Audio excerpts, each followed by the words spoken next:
How many of you guys have had multiple chances in life? You too?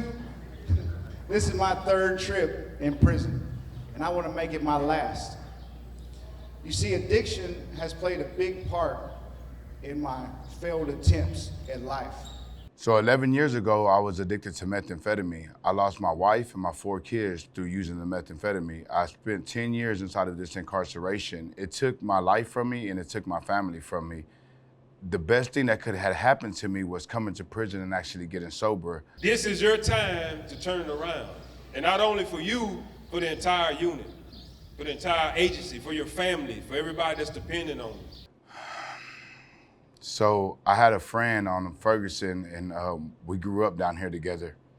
And we got transferred to the Michaels unit, and he was coming up to be able to be released.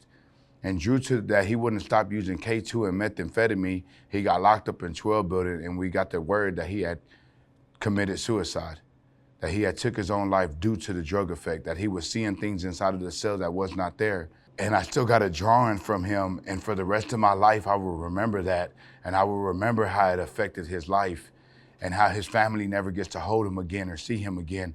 So I have a soft spot for anybody that's struggling with addiction or anything like that.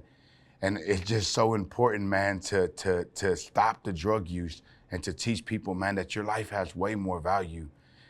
And I'm gonna be with that for the rest of my life, knowing that Ray did that. It's gonna hurt me for the rest of my life. And later on in life, I began to think that I wasted too much time. It's too late for me. And I was still thinking along those same lines when these guys approached me about joining a program, RHOP.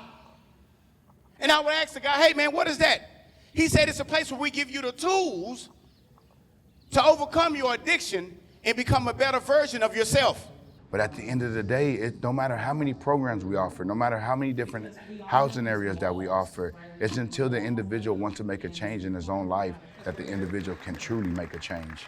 So the most important thing today is to be able to change one man's life. We want to change more than one guy, but if we only could get one guy today to stop using drug use, I think we did the importance of the drug rally today. I don't care what it takes, I don't care how many hours I gotta spend, I'm gonna help you change your life. Because that's what I do today. I found my passion, I found my purpose, and I'm committed to it. Say, I believe. I believe. No, say it like you really mean it. Let Ace out here. I believe. I believe. No, stand up if you believe in yourself. Somebody say, I believe. I believe. I believe. I believe. In me. I believe. I believe. Now repeat after me. No drugs.